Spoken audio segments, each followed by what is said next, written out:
Sir was the past president of Karnataka branch of Indian Psychiatric Society. Sir was also a former professor of Psychiatry, Department of Psychiatry HOD at Bangalore Medical College. Sir was currently a professor Department of Psychiatry, ESI Hospital, Bangalore. And today's speaker is Dr. S. Umesh. Dr. Umesh is an associate professor of psychiatry in the prestigious CAP Ranchi. And today moderators are Dr. Arvind Rangarajan, Dr. Ashwath Babu. They are additional consultant psychiatrists of our Sneha Main Care Hospital, Tirunelveli.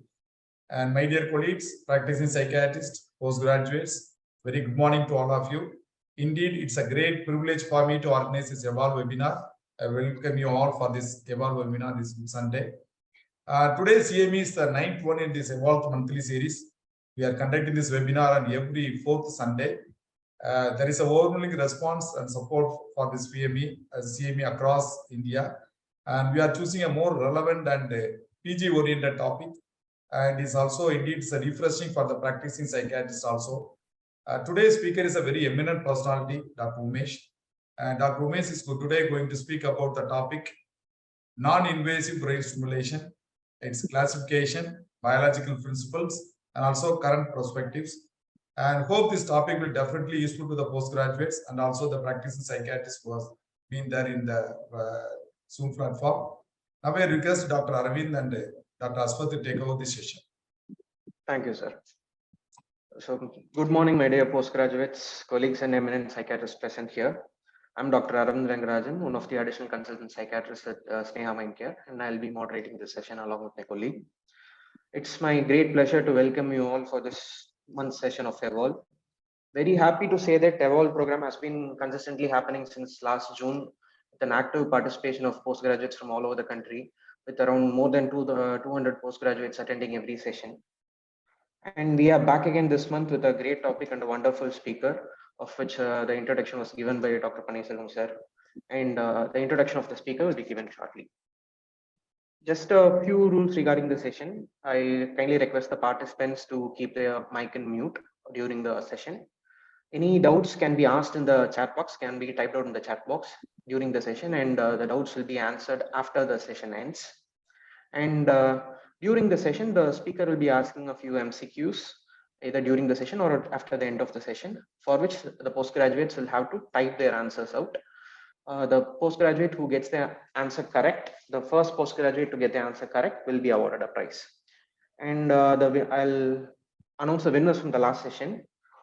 Dr. Shamini, Dr. Karthik Narasimappa, Dr. Tanushree Gaur, Dr. Srini Prakash Siddharth, Dr. J.S. Jinsi, Dr. Nivedita C. Heber, Dr. Shweta. I now hand over to my colleague, Dr. Ashwath Babu, to introduce the chairperson for the session. Thank you very much, sir. Very good morning to all the esteemed seniors and my dear juniors who are here for today's session. I thank Dr. Paneerselvam sir, our course director, for giving me yet another opportunity to be the moderator of today's session. It gives me immense pleasure to introduce our chairperson for the day, Dr. H. Chandrasekhar sir. Before giving details about sir, it was very courteous of sir to say yes. The moment I messaged him, it was very nice of him to be part of our team. The qualifications of sir include, apart from MD Psychiatry, sir has done PG Diploma from Diploma in Medical Law and Ethics from National Law School of India University. He holds a fellowship in drug and alcohol abuse from the World Health Organization. His current affiliation include he is the professor and head, Department of Psychiatry, ESIC Medical College, Rajaji Nagar, Bangalore. His past affiliations include he has been the professor and head of the Department of Psychiatry at the Bangalore Medical College. He has been the member secretary and member advisor of the Karnataka State Mental Health Authority. His accomplishments include improvement of the Department of Psychiatry of Bangalore Medical College to a postgraduate and a research institute. In the establishment of Karnataka State Mental Health Authority, he has played a very major role in drafting and notifying the State Mental Health Rules 2012 and 2021. He has successfully telecasted around 180 episodes of TV programs. He has conducted 500 episodes of Manochintana radio programs. Sir has been very instrumental in various forensic psychiatry and community psychiatry activities, which shows his areas of interest. which being forensic psychiatry, community psychiatry, and de-addiction. Sir, we are very happy. Sir also has lots of awards. Sir, we are very happy to have you in our session. We welcome you, sir. Please give a brief introduction about the topic, sir. Thank you, and over to you, sir. So, in fact, I welcome you all for this Evolve Monthly Psychiatry Lecture Series. At the outset, I congratulate the team from Sneha Hospital for conducting such wonderful lecture series. It's very nice to know. I congratulate the course director, Dr. Panniselvan, who was my colleague during my NIBS days. And I also congratulate the other team, Ashwath Babu, Dr. Arvind Rangarajan, for taking it so meticulously.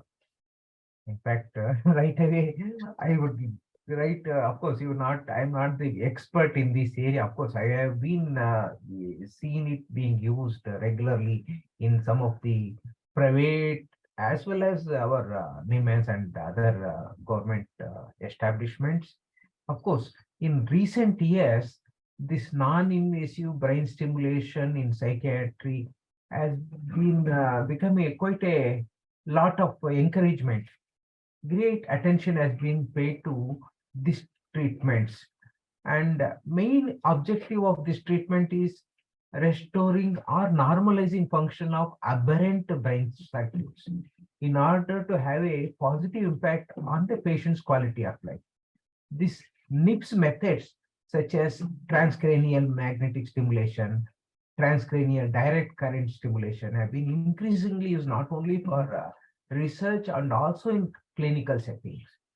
To date, depression is one psychiatric disorder for which CMS has been approved and used extensively as a therapeutic approach. Meanwhile, there are so many other conditions like eating disorders, then hallucinations, and many neurological conditions like migraine, dementia, Parkinson's disease, even tinnitus and dystonia are in currently development for this program.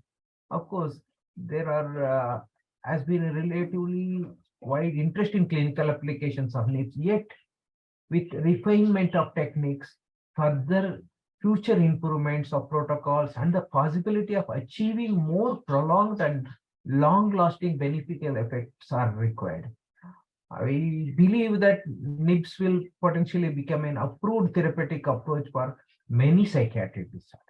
With this brief introduction, I invite Dr. Umesh to talk about this subject. Thank you for this opportunity. Thank you very much, sir. It's indeed a great opportunity to speak at the esteemed crowd. First of all, my sincere thanks to Panniselvan sir for inviting me to speak on this topic, and Chandrasekhar sir for chairing this session. We have to have your introduction, Dr. Rangarajan. Yes. Let me take a brief minute to introduce the speaker. I'm very happy to introduce the speaker for the session, Dr. Umesh. Yes, sir. Sir has completed his MBBS from Emma Medical College, Karnataka, and is DPM MD from Central Institute of Psychiatry, Ranchi. Sir is currently working as the Associate Professor of Psychiatry in CIP, Ranchi. Under his accreditation, sir has 44 research papers and 15 book chapters under his name.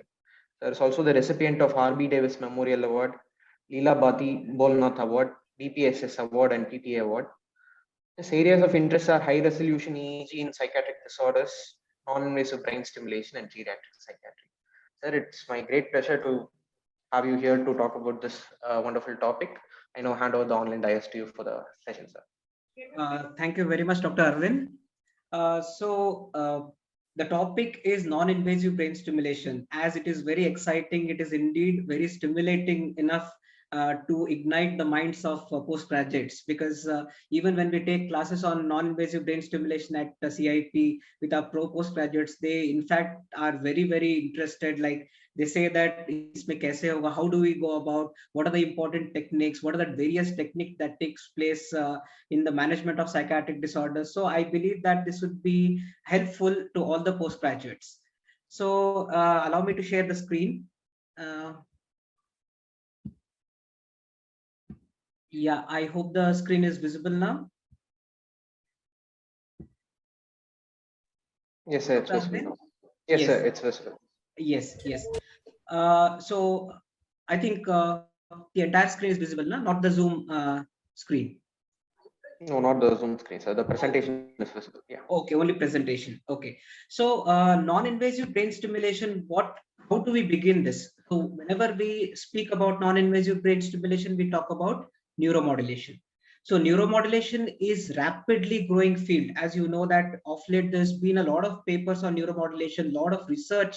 The grant has been, the researchers are getting grants in various neuromodulation research. So they basically, what do we mean by neuromodulation? So it is something that modulates or changes the activity of the neuron, at be it the brain or be it the part of any central nervous system, including the spinal cord. So what techniques do we use here? We use brain stimulation through electrical stimulation, magnetic stimulation, chemical modulation, or maybe through optogenetics in animals. So it has a wide application and people have been doing a lot of work of late, not only in India, but elsewhere as well. So when it comes to non-invasive brain stimulation, as you all know, it's a non-invasive treatment.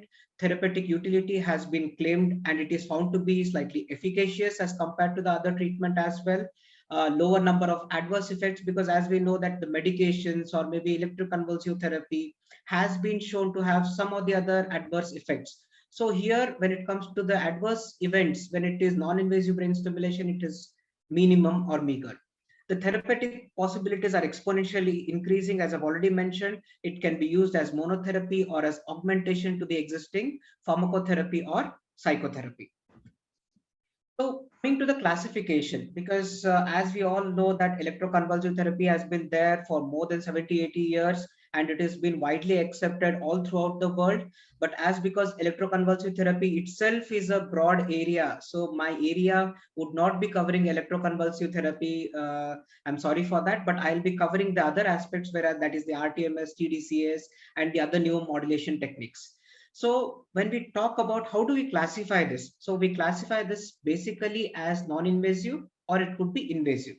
When it comes to the non-invasiveness, it is about whether it is producing convulsions or not. So if it is convulsive, it is electroconvulsive therapy, focal electrically administered seizure therapy, and magnetic seizure therapy. When it is non-convulsive therapies, it includes rTMS, tDCS, transcranial alternating current stimulation, and tRNS, that is a random noise stimulation. When it is invasive, it is either deep brain stimulation, vagal nerve stimulation, or spinal cord stimulation is used by the neurosurgeons where there are certain spinal cord lesions. So when it comes to the non-invasive brain stimulation, we talk about different modalities I've already mentioned. That is transcranial magnetic stimulation, and next one is the transcranial electric stimulation. In TMS, we have single pulse TMS and paired pulse TMS. That is basically to understand the neurophysiological aspects of the brain. When it comes to therapeutic aspect, it is about the repetitive TMS or the patterned rTMS. Pattern rTMS can be either continuous theta burst stimulation or it could be intermittent theta burst stimulation. And when it comes to the repetitive TMS, it could be rTMS low frequency or it could be rTMS high frequency stimulation. So now moving on to the transcranial electrical stimulation. So it is tDCS, tACS, and tRNS, as you all know. And in tDCS, we have the two modalities, that is the cathodal tDCS, which has the inhibitory that I'll explain later, and the anodal tDCS, which is excitatory. So this entire thing, right from the repetitive transcranial magnetic stimulation pattern and tDCS, tACS, tRNS, all these can cause neuromodulation. And whereas the single pulse and the paired pulse are basically to understand the neurophysiology and how the brain responds to various electrical or magnetic pulse. So next, the most important thing is neuromodulation platform that vary how the energy is delivered and what target is basically used. So as you all know, implants, that is basically the deep brain stimulation or the spinal cord stimulation. Inside the hospital, what we do is we use transcranial magnetic stimulation because it can't be home based because of the bulkiness of the device. Electroconvulsive therapy, of course, it has to be in the hospital. But when it comes to the transcranial electrical stimulation, or maybe the tDCS, they are all wearable. So this could be a potential maybe a home-based treatment for people suffering from various psychiatric disorders. So the researches are ongoing whether this could be used at home as well. So as you can see that there is a growing number of papers over the past many years. Since 1990s, if you can see, maybe in year 2010, there has been an exponential rise in the number of papers in brain stimulation and psychiatry. And this has shown a remarkable change over the past many years, and the number seems to be rising exponentially again. So just going to a bit of historical aspects of the electrical stimulation, as you can see that this is a torpedo fish. So in the 1st century AD, torpedo fishes were used to treat chronic headache. I'm not sure how they use this, but it was used somehow. And maybe in the 1755, Charles de Roy wound electrical wires around the head of a blind man and stimulated the brain, which generated phosphenes. So what are phosphenes? Basically, they are flashes of light, especially when we stimulate the visual cortex. So they have some flashes of light that is going on inside the eyes. So basically, this says that the brain is getting stimulated because of the electricity that passes inside the brain structure. And this is an interesting slide which I wish to show. Aldini's experiment attempted to revive the dead. He made several attempts in order to just stimulate the electrical, maybe through the help of electricity, and found that there were some twitches in the dead body. So he thought he can revive the people back from the dead. But somehow his experiments were not readily accepted by people, but it gave an initial method that the brain stimulation, or maybe whenever we stimulate any organ, maybe because of the action potentials and others, there is some amount of twitch that can be noted. Subsequently, there came the era of magnetic stimulation, primitive form of magnetic stimulation that came in the 19th century. You can see that there is a magnetic Jacques arson wall.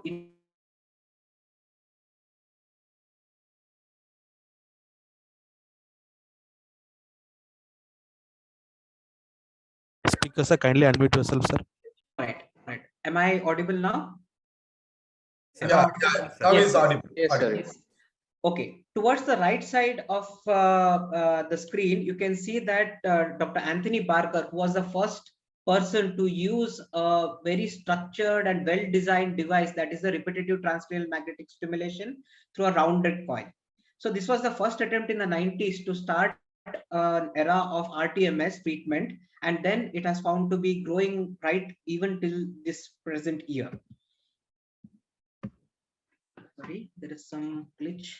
Okay, so this is the evolution of various neuromodulation techniques. It started from Michael Faraday when he worked more on the electricity as well as the magnetic field, and then Anthony Barker was the first person to show the modern rTMS device. And in the year 2008, you can see that the FDA in the United States gave approval for rTMS to be used in treatment-resistant depression. And in 2020, the FDA has approved rTMS treatment for OCD in the United States. Interestingly, it has also been used in the United Kingdom, and it is approved for the treatment of treatment-resistant depression in the year 2015. So this is the timeline of tDCS innovation. And you can see that there has been a landmark change in the device. And you can see that the HD-tDCS came somewhere in the year 2010, where the precise localization and all that has been subsequently studied. And currently people are also been using dry electrodes. And very recently, maybe last month itself, FDA has approved for the treatment of depression. One of the device, Suma device has been approved, taken up with the NeuroStim device. So this is the evolution of tDCS, and you can see that 25% of the scalp applied current. So it enters the brain. That is another important thing, because quite often people ask us whether it hits the brain or not. Yet it definitely hits the brain around 25%. So more and more researchers have been coming up in the area of neuromodulation. So whenever we talk about neuromodulation, we talk about two important things: is the spatial resolution and the temporal resolution. So when it comes to spatial resolution, so the more the spatial resolution, so what happens, the less the spatial resolution, it is very precisely stimulating the particular region of the brain or the neurons to a very specific. And time is how far it can approach, how in places of time. So when it comes to the spatial resolution, when it comes to the single pulse TMS or the rTMS, so it has a modest spatial resolution. And suppose if we use some modern techniques, for example, neuronavigation and others, so it can improvise the spatial resolution as well. But somehow if the intensity of the stimulation and the spatial resolution increases, the chances of convulsion can also take place. So this is one important thing which I wish to share. So when it comes to the basics of transcranial magnetic stimulation, image in the left side, just keeping the magnet, do we have any sort of TMS related response, or do we generate any sort of pulses, or any brain changes can happen? Indeed, it is no, because the constant magnetic force does not produce any electrical pulse. So passing a magnet through a coil generates an electric current. This is the basic physics what we talk about, and this is how it happens. In the image number 2, you can see that as the electric current is passing, magnetic pulse is passing, so you can see that there is some change in the electric field. So the basic mechanism of TMS is changing magnetic field generates electricity, and pulsating magnetic field is generated by turning the magnet on and off by using the electricity. And the amount of magnetic field that is required to stimulate the brain for a very brief time would be around 1.5 to 3 Tesla. So earlier studies said that repeated pulses of magnetic stimulation to the Broca's area in the dominant hemisphere led to word finding difficulties as well as speech arrest. So this is one earlier study which said that, okay, stimulating the brain can produce some sort of an effect to the different areas which has its functions. As because dominant hemisphere, Broca's area is involved in the speech, so that's why there was word finding difficulty. That means it was hitting the brain. The first attempts to use therapeutic rTMS were with the depressed patients in the early 90s by Professor George. He's in the right side. He's the editor of Brain Stimulation Journal. And stimulation site was preferably given to the left prefrontal cortex. And they found that the depression, the scores were quite, reducing over the period of time with the application of rTMS sessions. So coming on to the basic neurobiology of rTMS. rTMS, as you all know, again, is a non-invasive, relatively focal technique for directly stimulating the cortical neurons. The subcortical structures are not well stimulated here because of the focality. The depth of the stimulation is not that adequate in the conventional rTMS machines, whereas currently there are a lot of deep TMS machines which can even hit the deeper cortical structures. So that is one which is very important. So what happens when we stimulate the brain with rTMS? Depolarization of the neuron occurs, and that in turn modulates the neurotransmitters. As you can see the right side of the image, the brain is getting stimulated. The left prefrontal cortex is stimulated. However, you can see that there can be lasting changes. There can be some changes that is occurring at the subcortical structures, at the thalamus, that can be seen in various imaging studies as well. So different rTMS frequencies can lead to alteration in the cerebral metabolism. So increased glucose consumption can also be seen. So that is the reason that whenever the rTMS is providing the pulses, there can be changes in the cerebral metabolism. High frequency or 20 Hertz rTMS increases the cerebral metabolism and excitability, whereas low frequency rTMS reduces the cortical excitability or reduces the cerebral metabolism. This is a very basic understanding. Rather, there could be some complexities in understanding, but if you want to go and understand what exactly the basics or the underlying basics is, high frequency is increasing the excitability and low frequency is reducing the cortical excitability. So going again into the deeper aspects, especially at the neuronal levels. Okay, what happens is they are basically, as you all know, they are ionotropic glutamatergic receptors. And when there is a single volley and when there are single stimulations, okay, what happens is it leads to the increased influx of the sodium channels, which causes upregulation of the AMPA receptors. And then there could be synaptic plasticity due to activation of the cascade. And subsequently, expression of the AMPA receptors has been seen to increase the synaptic plasticity, and even at times it can lead to the metaplastic changes. Insertion of AMPA receptors occurs via the process similar to exocytosis, mediating transmitter release, and as a result, a single volley elicits activation of more AMPA receptors, producing a larger EPSPs. How do we clinically see that? On single stimulation, you can see that the action potential, or sorry, EPSPs are of a smaller length, and maybe if it is the repeated stimulations, maybe with the increase in the expression of the AMPA, you can see the curve or the wave has a higher amplitude. So this is how it is seen that the increasing number of stimulations can actually increase the EPSPs. So when we talk about long-term potentiation and long-term depression, it is basically which is related to the synaptic plasticity. So we talk about the NMDA receptors, the glutamatergic activity, and subsequently increased expression of AMPA receptors. Whereas in the LTD, we can see that there is reduced expression of the AMPA receptors because of the endocytosis of the AMPA receptors that takes place.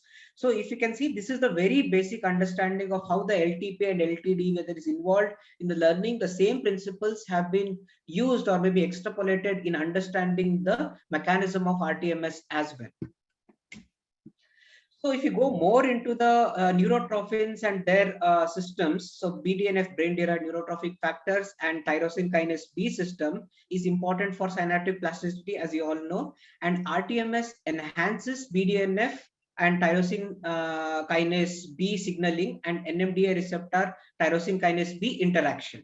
So what happens is NMDA may activate AMPA receptors and enhance the NMDA transmission, and repeated TMS may recruit sufficient AMPA receptors to trigger NMDA transmission and increases the synaptic strength.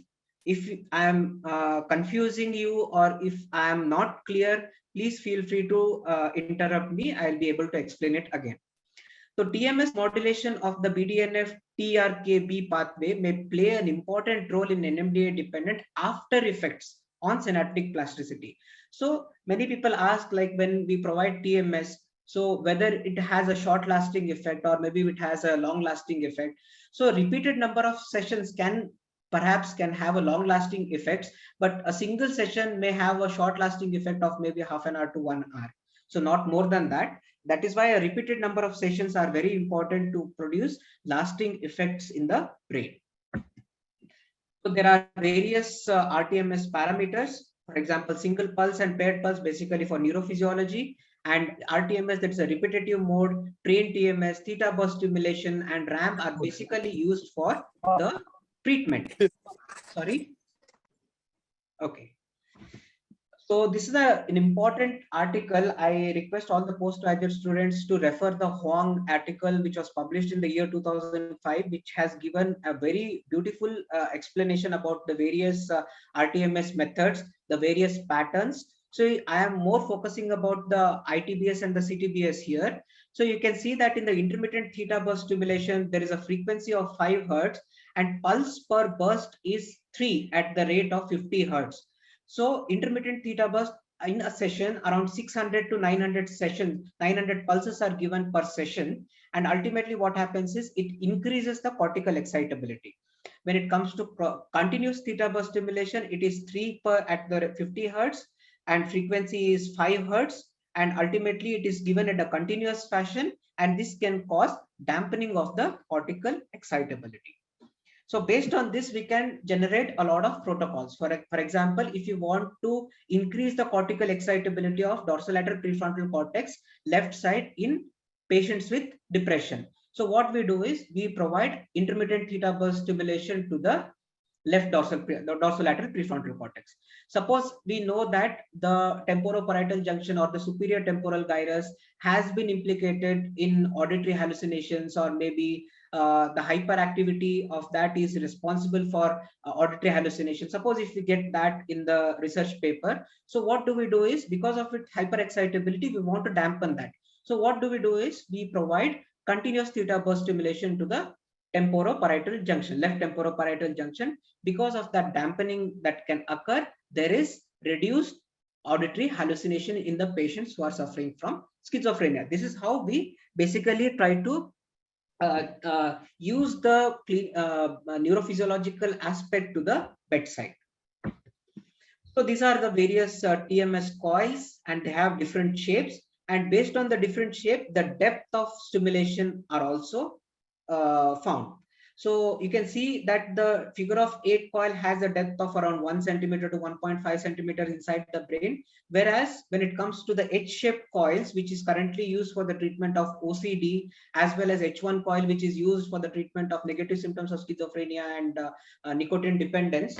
So where we can see that it goes to the deeper structures, and even it can hit the medial prefrontal cortex, which is lying very at a deeper position.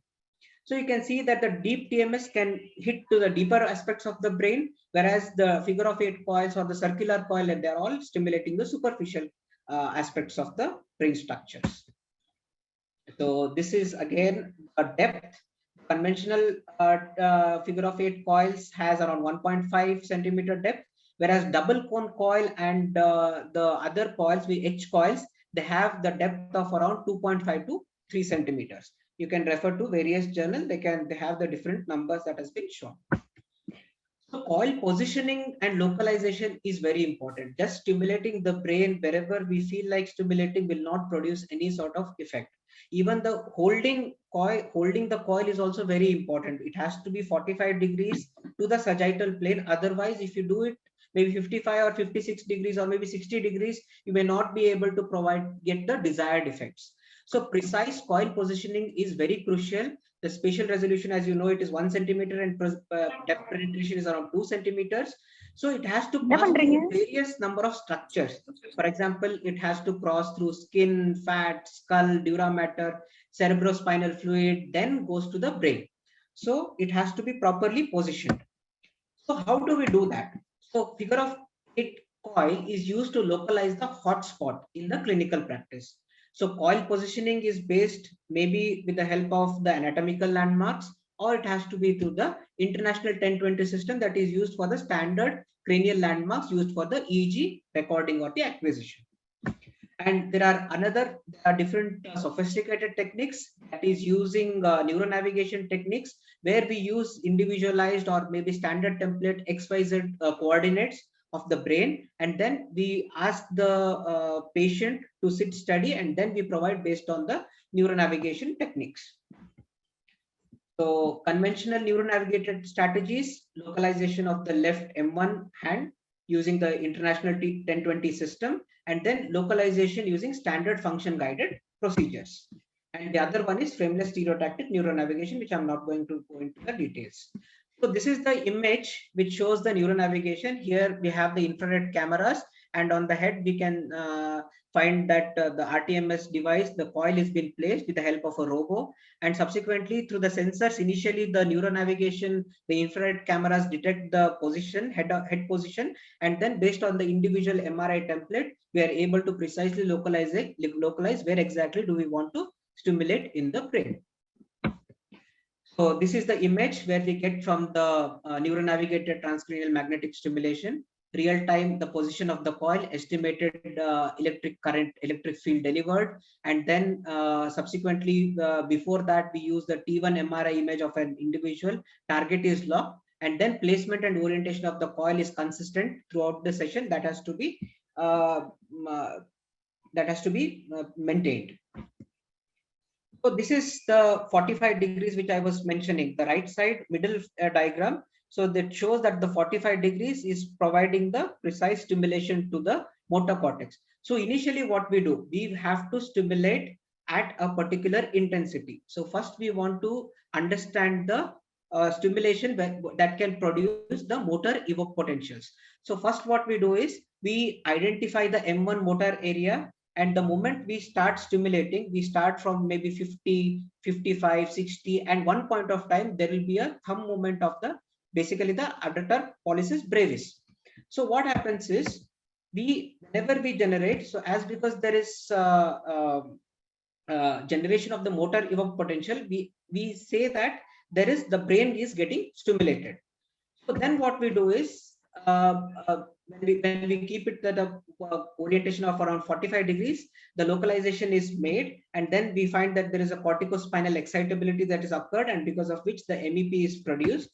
So we try to identify and try to say that minimum stimulus intensity that is required to produce a liminal motor evoked response of around 50 microvolt in 50% of the trials at rest. So this is what is very important. So we give at least 50% of the trial is responsible to produce a twitch in the adductor pollicis brevis that is seen through the motor evoked potentials of an amplitude of 50 microvolt. Okay, so this is the resting motor threshold, and active motor threshold we provide with the help of maybe dynamometer, or with the help of some active method by holding a paper tightly, and then we try to use the active motor threshold, the cortical motor threshold determined through voluntary muscular contraction. So we identified that at around maybe 60%, we are able to elicit this treatment. So then what we do is we either give 90%, 80%, 90%, 100%, or supra threshold, that is 110% or 120% to the various areas of the brain that is desired for the stimulation. So we provide the stimulation. If I'm not clear, means please feel free to again interrupt me. So whenever we talk about the rTMS treatment, we talk about the safety. So generally regarded as safe and has no enduring side effects. There has been no reports of lasting neurological, cognitive, and cardiovascular sequelae as a result of its use. And inadvertent side effects may include short-lasting headaches, sometimes seizures, that is very rare. Here, transient hearing loss, or maybe the patient might experience some sort of a tinnitus because of the clicks that occur continuously because of the stimulation, and the cognitive deficits can be transient. It is always advisable to keep an earplug or maybe a cotton to both the ears when the stimulation is going on. So when it comes to the treatment aspects, so it has been found to be efficacious in various treatment. The maximum response has been found in patients with depression, following with there is good improvement in obsessive compulsive disorder, preferably the person who is not responding well to the conventional anti-obsessive treatments. And then even it has been found to be efficacious in some of the addictions, as well as schizophrenia for the negative symptoms or for the auditory hallucinations. So if you want to see the efficacy of various treatment, I mean rTMS treatment in different disorders, there is a very beautiful article that is very recently published, which is the clinical practice guidelines by the Indian Journal of Psychiatry. So Dr. S.K. Tikka has beautifully mentioned all the evidences, and I request you to go through this CPG for rTMS as well as for tDCS, which is written by Dr. Sriraj. So you can see that for depression, for acute and unipolar depression, there is a very strong evidence, whereas the other condition, it has low to moderate evidence, but somehow when it is given as an adjunct treatment, the efficacy of the treatment actually enhances further. Available positive evidence, that is for depression, post-hoc depression, generalized anxiety disorder, obsessive compulsive disorder, PTSD, schizophrenia for negative symptoms and treatment-resistant auditory hallucination, and nicotine use disorder, Alzheimer dementia to some extent, insomnia, migraine, they have been used, fibromyalgia and tinnitus. Whereas it is having insufficient or negative evidences for suicidality, maintenance treatment for depression, positive symptoms except for treatment-resistant auditory hallucinations, and other conditions like the childhood disorders, neurodevelopmental disorders, we don't have many evidence for the same. So risk and complication, as you all know, it has carrying a minimum risk. As you can say that it favors control. That means this forest plot shows that it is very safe for the treatment in the adults. And the absolute contraindication to rTMS is the presence of metallic implants. So, and maybe when there is an increased intracranial tension or maybe an ICSOL, we have to be doubly sure about the treatment. Whereas seizures is less than 5%, syncope is less than 5%, headache is around 28 to 40%, which can be helped with just some NSAIDs. and temporary acute hearing reduction can be used because it can happen because of the constant stimulation. Scalp and neck pain, sometimes the patient report after the treatment, and non-specific discomfort, transient acute hypomania that can also be seen in ECT administration, transient cognitive dulling.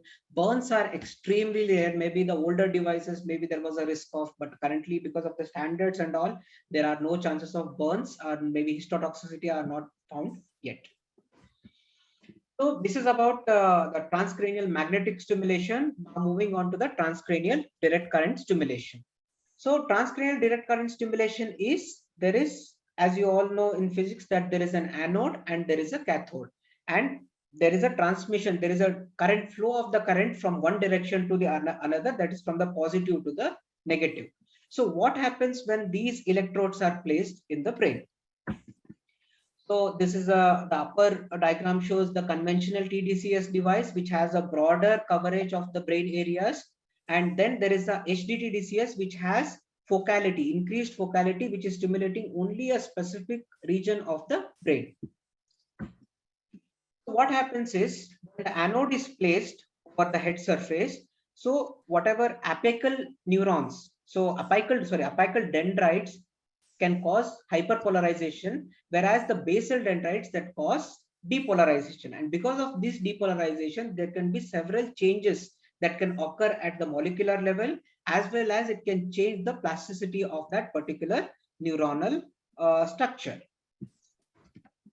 So if you can see that this is the dendrite, the left image, the dendrite and the soma. So when there is a positive stimulation, so there will be hyperpolarization at the apical dendrite, whereas at the base there is a depolarization that can be seen. So what do we do? Again, when we talk about the rTMS, we talk about high frequency and intermittent theta burst for cortical excitability, and low frequency rTMS and cathodal, continuous theta burst stimulation for cortical dampening. So in the same way, if we talk about the basics, it is when we provide the anodal stimulation, it can cause increased local connectivity and decrease long range distance coupling. Whereas when it do the cathodal stimulation, it decreases the local connectivity and increases the long distance coupling. So this is the basic understanding. So what is the underlying biological basis? Again, glutamatergic synapse drivers of the DC stimulation that induces plasticity. tDCS will enhance or reduce the calcium influx via the NMDA receptors and voltage gated calcium channels. And whereas blockage of the NMDA receptors prevents tDCS induced excitability. Someone has raised the hand. Maybe I can take the question there.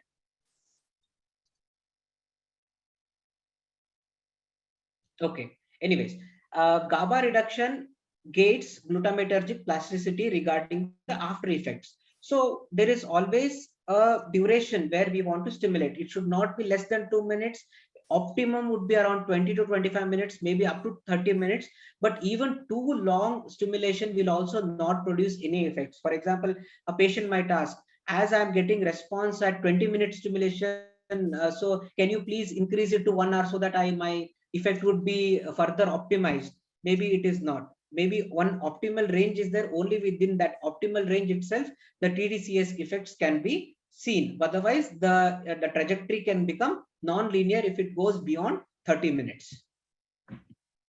So glutamatergic synapse, again, it drives the tDCS will enhance or reduce the calcium influx, and subsequently it can modulate the various neurotransmitters, dopamine, acetylcholine, serotonin, and maybe it can even change the GABA signaling. So based on this, you can expect some sort of a clinical change in patients. Moving on to HDTDCS, it is a 4-into-1 HDTDCS montage would be there. There are 4 rings. There are 4 electrode assembly, and 1 electrode is present in the center, which can be either exiting or it can be injecting. Okay, so it can be kept as an even, partially even, or fully even. So what we do is, be it conventional tDCS device or be it the HDTDCS device, the optimal current that is injected is around 2 to 3 milliamperes. So when we provide an even stimulation, so we provide 2 milliampere current, and then when there is an exit, so there is 0.25 that is evenly distributed across the 4 electrodes. Okay, so that could be even partially uneven. From one end, it could be 0.5, the other could be 0.25, 0.25, and one of the electrode can exit even 0 milliamperes. And it could be fully uneven as well. So based on the various protocols, or maybe based on the various hypotheses, we will be able to stimulate different areas of the brain.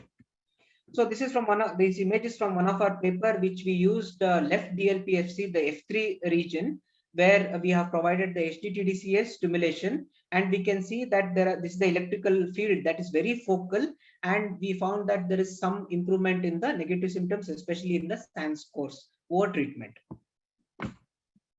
So this is the CPG which I was mentioning about by Sriraj et al. They have provided some of the important protocols, tDCS protocols for psychiatric disorders with promising evidence from RCTs. That is, for schizophrenia, we provide treatment anodal stimulation, which increases the excitability to the left dorsolateral prefrontal cortex, and the cathode is placed over the left temporoparietal junction. The duration of treatment, you can see that it is 20 minutes that I've already mentioned, and there are around 2 sessions per day for a period of 5 days and more. For OCD, it is the pre-supplementary motor area, and the cathode, we place it in the right supraorbital region. For craving, we use the right DLPFC, and cathode, we use it for the left DLPFC. Depression, we use anodal electrode on the left DLPFC and cathode to the right DLPFC. In dementia and MCI, left DLPFC anode and right supraorbital as the cathode. So as you can see that if you want, because dementia, there will be hypofunctioning of the dorsolateral prefrontal cortex because of the various mechanisms. You can see that we are using anode. The researchers are using anode because we want to increase the excitability, or maybe not the excitability, the connectivity of the neurons. Very recently, in the last month, the neuromodulation therapy has been granted as an FDA breakthrough status. For maybe if tDCS came in the year 2000, and since then there has been a lot of research that has been taken place, but it almost required around 23-24 years to actually come into the market. So this is just the last month information which I have provided. You can go through the search and you can find more details about this treatment. So when we compare rTMS device from the tDCS device, so some have preferential inclination to use tDCS as a modality. Some say rTMS is better treatment. But when it comes to practical scenario, there are certain indicators for rTMS and tDCS. As you can see, tDCS is very portable. So device portability is very high, but rTMS is a very big device. So the portability is less. And when it comes to the cost, rTMS devices are very expensive, whereas tDCS device, they are very moderately expensive or less expensive.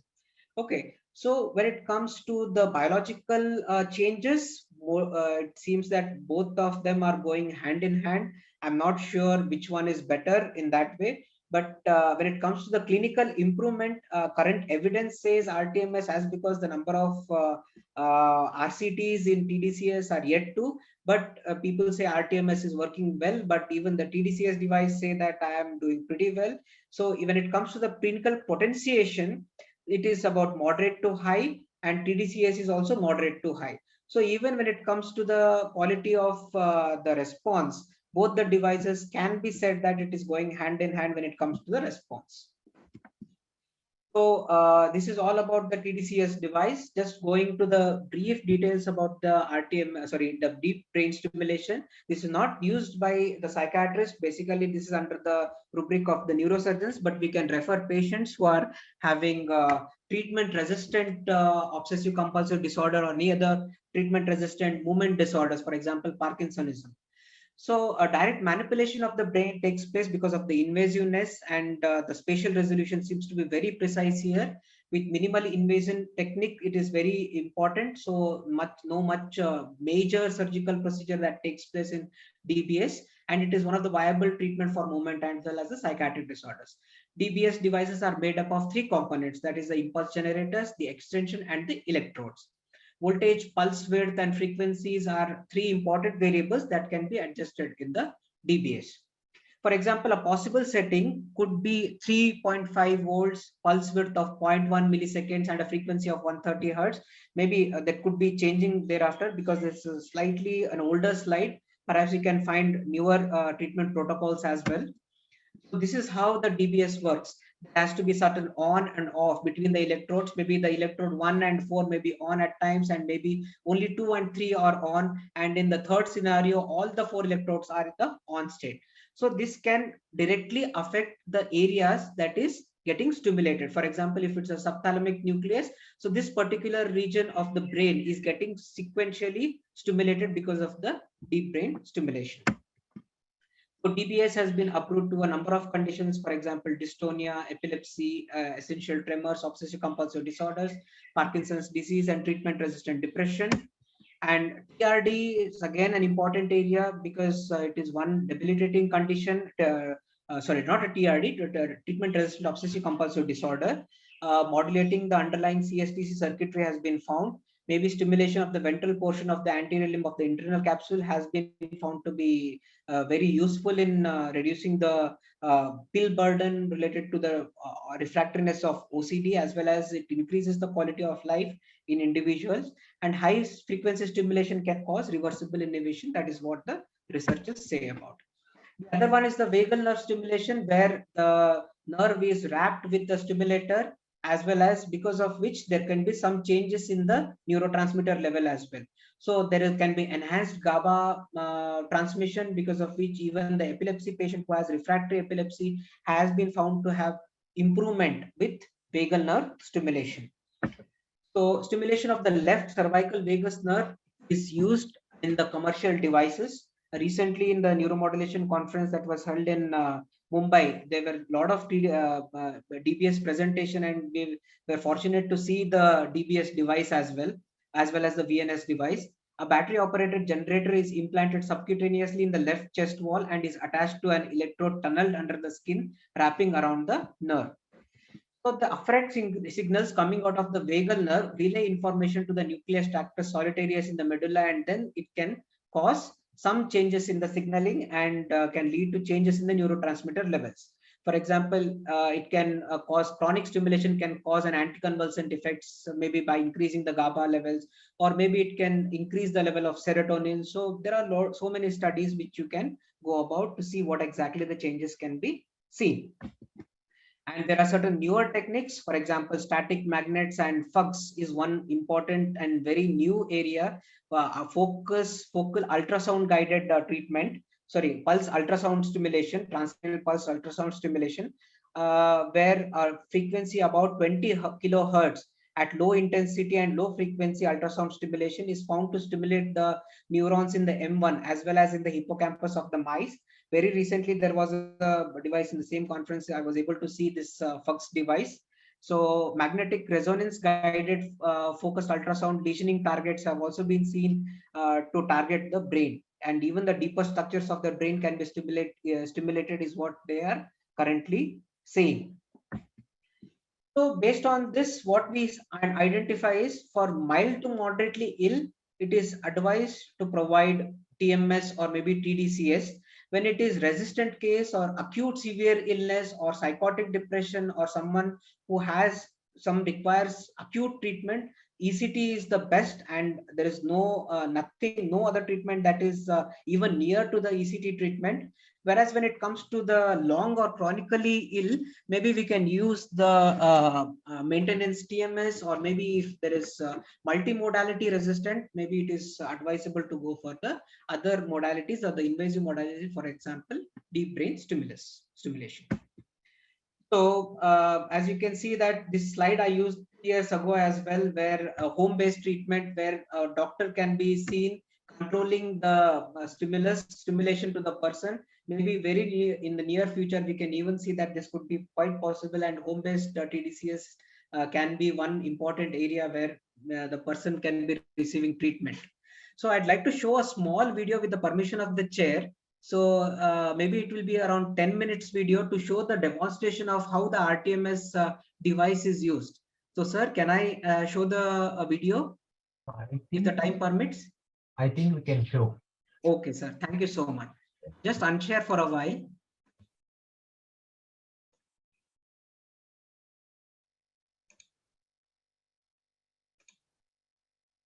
Is it visible?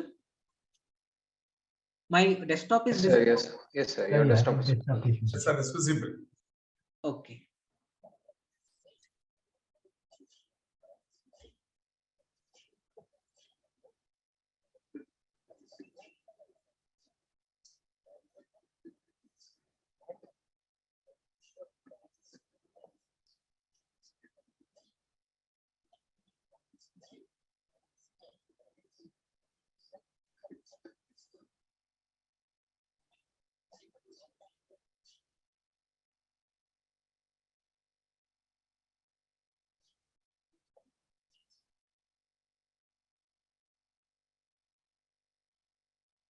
Sir, I think the video is not opening. Achha, the video is not visible, sir. Yeah, video is not visible. Your desktop is still visible, sir. The video is not. Okay. All right. I'll share it again.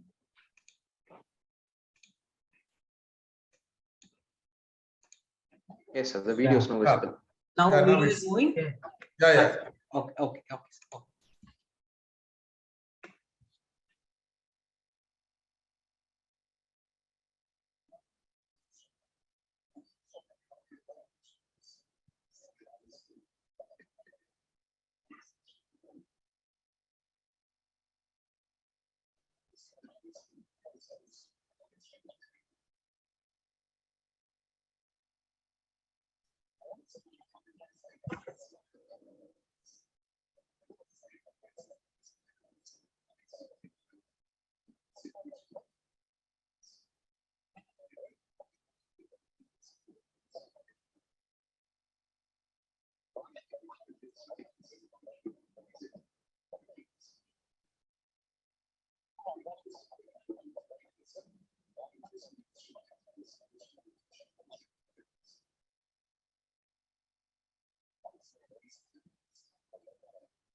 Umesh sir, any audio is there?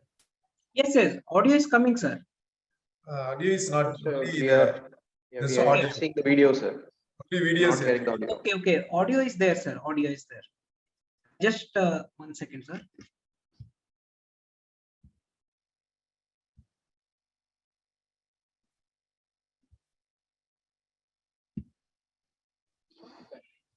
Is it audible, sir? No, sir. Audio is not coming. You can increase the volume. Only the Okay. video is up. Video is visible. 1 second, sir. You stop it and then would be mark it. direct the midpoint. Audio is visible now. Sorry, it's audible now. These two lines Yes, sir, audible, sir. Yes, sir. Slightly increase. Just slightly so go we take the behind. midpoint and we mark the midpoint.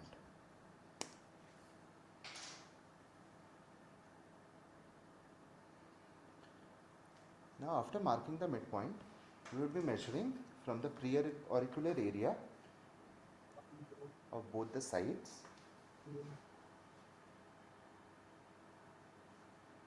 and it has come out to be around 37. So we will be measuring the midpoint. Now the point where these two lines intersect would be the vertex of the head, or it will be corresponding to the CZ of 1020 International Electrode Positioning System. Now once we have found out the vertex of the head, we need to locate the area M1. Now the area M1 is 5 centimeter lateral. So we measure 5 centimeter lateral and 1 centimeter anterior to this point.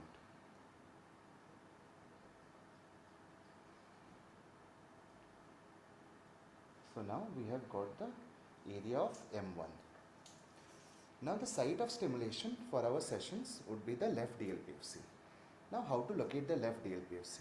There are two methods. In the first method, we measure 5 centimeter anterior to the point M1. So this is by the surface marking method.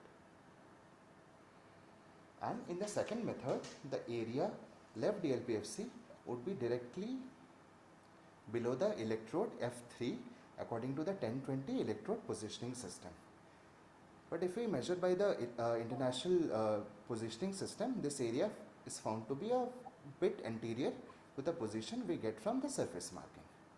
So now we have marked our area of left DLPFC, we would be starting our stimulations.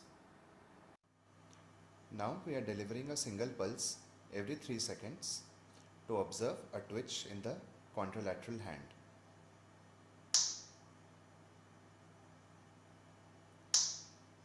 Now at 70% of motor threshold, we could observe a twitch in the right index finger.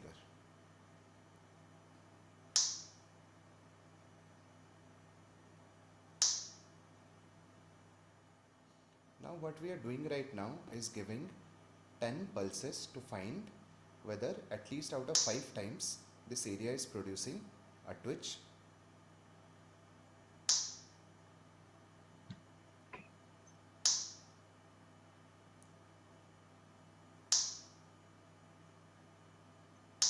Yes, so out of 10 trials there was a twitch on 6 of those times. So we can now conclude that this is the area of the motor threshold.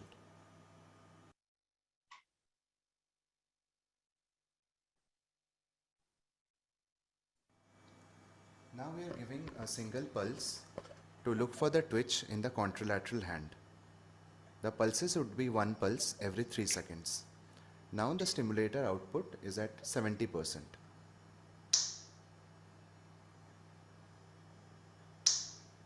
We can observe a twitch on the contralateral index finger. We would repeat. The twitch is still visible. Electrodes.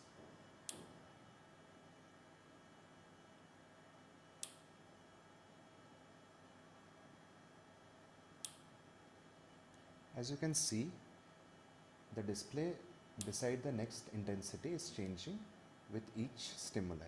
Now we would give 10 pulses to see whether the twitch is coming in more than 5 of these 10 pulses. In short, we would make sure that 5 out of 10 trials are positive for a twitch in the contralateral hand.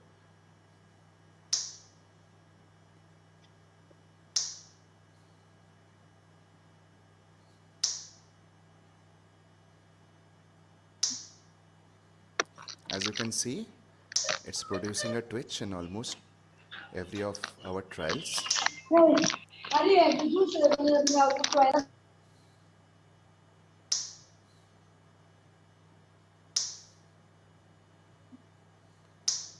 So in 10 of these trials, we found that in about 8 of these trials, we found a twitch. So we can locate our motor hotspot at this area.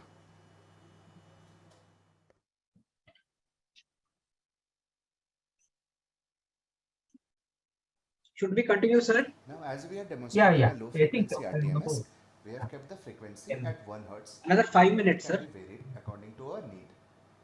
For the sake of brevity and for demonstration purposes, we have kept the total number of pulses to be less at around 15, and according to our need we can vary the number of pulses, and these are the rest of the parameters which will change according to the need of our protocol. Below we can see a pictorial description of our protocol, and it can help us in making better protocols. Now we will be demonstrating the 1 hertz rTMS. For this we go to run session. Low Here we frequency will see rTMS. briefly our protocols, and next we go to stimulation.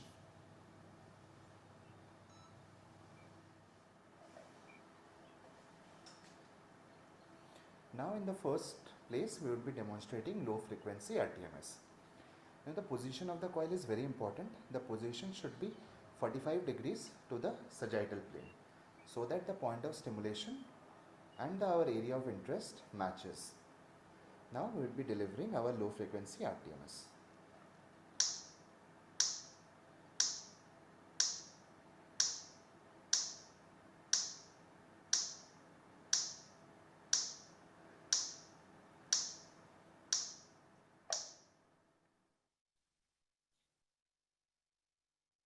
Now we will be discussing about the high frequency rTMS.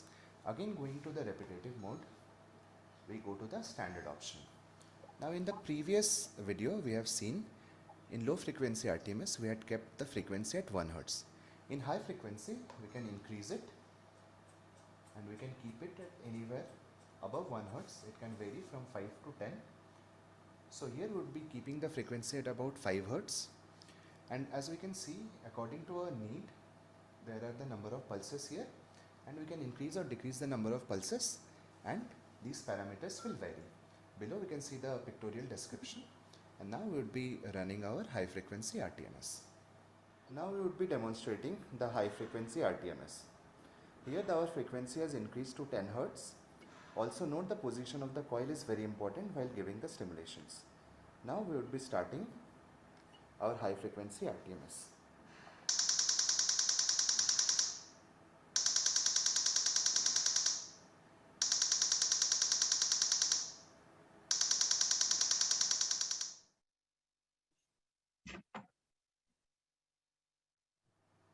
Now we will be discussing about the burst stimulation. Again, going into the repetitive mode, we would be selecting the burst option. As you can see, it's already been selected before. The power would be remaining the same, and it would vary according to the motor threshold. Now there are several different options which have come up now. So for burst stimuli, first we will be discussing about the intermittent theta burst stimulation. So the frequency is generally at 50 hertz with a burst frequency of 5 hertz. The number of pulses are 3. According to our need, the total number of pulses would vary, and the number of burst frequency, the number of cycle time, and the number of cycles would vary according to our need. Below, if we look at the pictorial description pretty well, we can see that one cycle lasts for 10 seconds. So in 2 seconds, the bursts should be given, and there would be a significant waiting time of about 8 seconds. Now because there is a significant wait time, we call it as an intermittent theta burst stimuli. Now as we have set our protocol, now we would be demonstrating intermittent theta burst stimulation. Now the main difference between intermittent theta burst stimulation and continuous theta burst stimulation is the wait time in between. In this you guys will be able to appreciate the intertrain interval or the wait time. Now we would be delivering the stimulation. You can see the wait time is now, which is about 8 seconds in our protocol.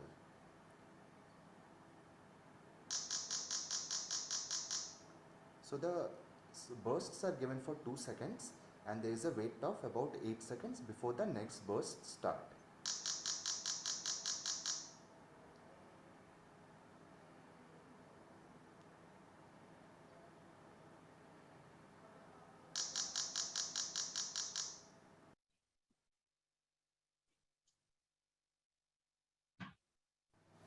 Now we'll be discussing about continuous theta burst stimulation. So in continuous theta burst stimulation, the power and the frequency, I burst think if frequency there and is the number of anything pulses new are same in the as an video. intermittent theta burst No, stimulation. no, it's done, sir. But the It's difference the same. in I length just is that, so this is our continuous theta burst stimulation. I think if you have any Always concluding make sure remarks, that you the can angle is make 45 this degrees. part. And now we start the stimulation. Okay, thank you. yes. It was a wonderful talk by Dr. Umesh. It was very nice. He explained the concept, applications, and it was a very, I think, very useful session for our postgraduate students, probably for practitioners also. And now I think I will open the topic for comments. And of course, first question I want to ask, is Yes, it restricted treatment under Mental Health Care Act? Sir, there is no mention of non-invasive brain stimulation except for ECT, sir. So, in as far as what I have read, so perhaps we don't have anything much of a mention. Maybe I might be subject to correction. So, but I'm not sure about that. But Yeah, ECT has been definitely mentioned. So yeah, that can be a definite neuromodulation treatment. But other modalities, I really am not sure about. Okay, okay. We have quite a few questions. Probably I will start with the question and answer session. I think Sir, I'm going I to, say, sir, before that speaker can ask 4 questions, sir, so that the PGs can answer. Okay, sir. Yeah. First question is, first human experiment of rTMS was done by Mark George, Anthony Barker, Pascal Leone, Huang. And then Barker. Please type.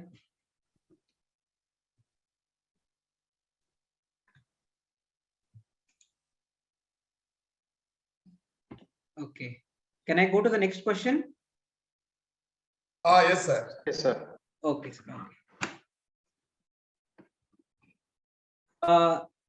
Electrode assembly of tDCS may not be even, partially even, fully even, or distant.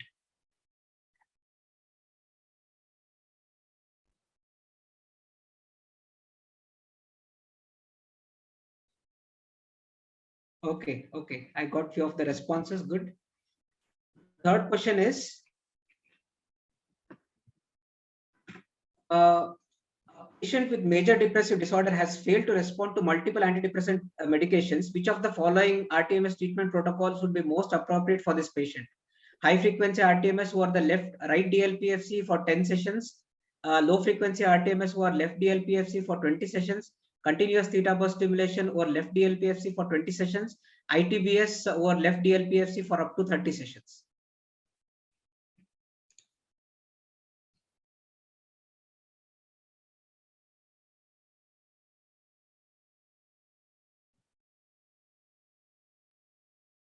Okay, the answer is D. Okay, the next question is, I should answer that as well, na?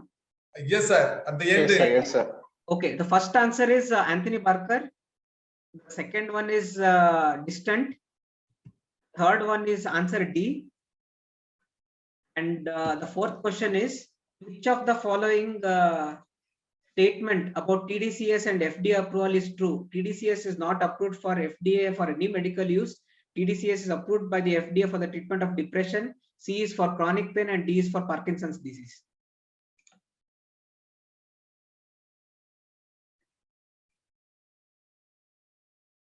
Okay, we are getting answers as A and B. Okay, I've got one already responses. The answer is B. Currently, I just mentioned one last month itself. It has been FDA approved for that one Suma device has received FDA approval for depression. Okay, with this I conclude the MC. Aravind, note down the Yes, sir. later on. Yes, sir. Yes, sir. Noted down the winner, sir. Sir, a few questions from the chat box. Someone had asked to explain regarding the concept of sham neuromodulation. Okay. Sham treatment, basically we use sham treatment as one of the method to compare the efficacy with the active treatment. In order to compare the efficacy of how well the active treatment is done, When it comes to sham treatment in rTMS, we have the sham coils, which does not deliver any magnetic pulse, but the stimulation, the clicks, everything would be the same, but it will not deliver the magnetic pulse to the brain. So when it comes to sham tDCS, what happens is there is an initial ramp up. Okay, so when it comes to tDCS, so this ramp, after it is ramped up, so there's a consistent current that is getting flowed for around 20 minutes, and then there will be a ramp down. Okay, but in ramp up, what happens? There will be initial some sort of a prick sensation to the scalp. Okay, so when it comes to sham tDCS, the initial prick sensation would be there, and the ramp down occurs within 30 seconds. So in that way, that the person will not be identifying whether he is receiving the treatment for another 20 minutes or not. The electrode will be just placed on the region of interest. So this is there when it comes to the sham treatment. So it is just about to see, we give placebos, isn't it, to treat, to compare the efficacy of one drug, that is A or B, whatever it is. So in that way, the sham treatment is also being used to see underlying the efficacy of any neuromodulation technique. Even in our CRC with Professor Venkat Subramanian, who is the principal investigator, and Niman, CIP, and KMC Manipal, we are even using sham ECT in one of the study protocols. So we use that for ECT, for rTMS, for tDCS as well. Okay. So the next question is, in rTMS, when giving subsequent sessions, they're asking whether if the motor threshold varies for the same patient, whether Yes, there will be an increase. Before every this thing, normally there will not be much change because it is the same across. But it's always advisable. Even we advise our junior resident who is working on rTMS to assess the resting motor threshold before every session. Okay, but it can be because it is a time consuming, because we are doing research here. But when it comes to theoretical aspects, maybe if you determine it once, maybe you can recheck after few sessions. But advisable is to assess RMT because it can vary over time, because the first itself will not be the ultimate, because there could be even the location and maybe the initial stimulus target, but it will not be very, it will not be too much. There will not be too many changes that can be happening over time, but it is advisable to check the RMT. But once you are doing that as a routine, it will not be very difficult to identify the RMT. Okay. So I think that's it with the doubts in the chat box. So Dr. Panisalam sir, you can conclude the session if you're okay.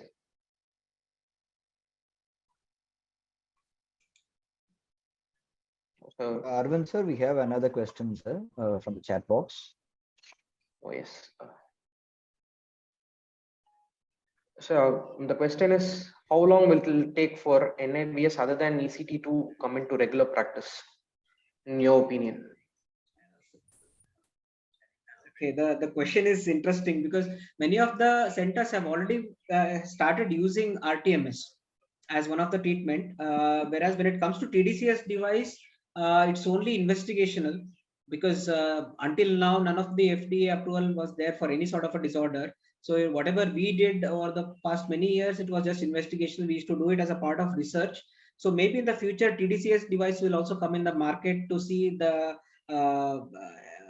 use at various hospitals and other things. But rTMS definitely, as it has already been FDA approved since 2008, it's already into a clinical practice at many centers in India as well. So it's already into the practice. Hope I was able to answer the question. Yes, sir. Sir, one question: whether you have to take any special precaution in patients with epilepsy, sir?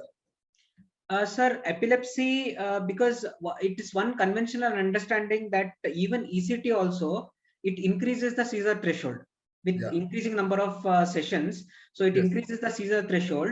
So maybe it is not really considered to be unsafe, because there are lots of cases. Even there are RCTs as well done by epileptologists, where rTMS has been used as one of the treatment modalities for treatment-resistant epilepsy. And one of the studies, even that was conducted at our center, so we didn't find any. That was by Dr. Nirmalya. He did his child DM child, perhaps from NIMHANS itself. So he did his MD thesis on epilepsy, focal epilepsy, and fortunately we were not able to see even a single patient who had seizures or breakthrough seizures during or after rTMS treatment.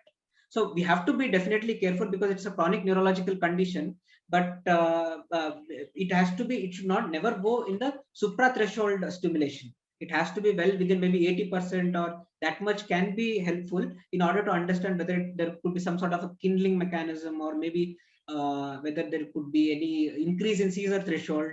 Maybe that could be one of the reasons that can ameliorate the epileptic condition and reduce the seizure frequency.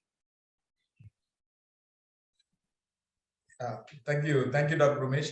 Sir, sir, shall we wind up the session, sir? It's time.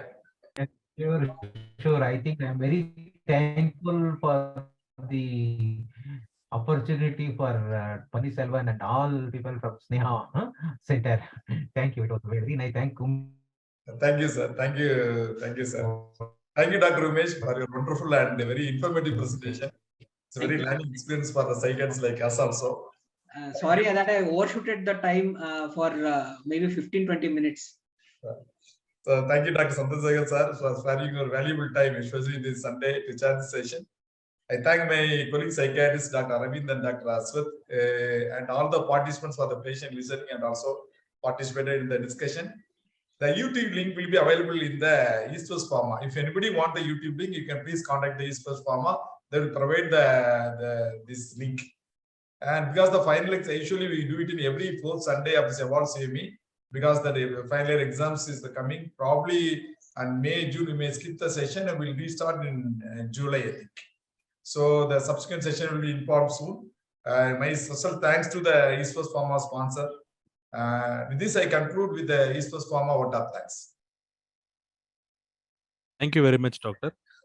Thanks for giving wonderful opportunity for our East West Pharma to do such a continuous medical education program via webinar platform with via East West Pharma. And also it's a program benefitable for our postgraduates. And I'm requesting all postgraduates to share the information to all our colleagues also to get benefit of the program.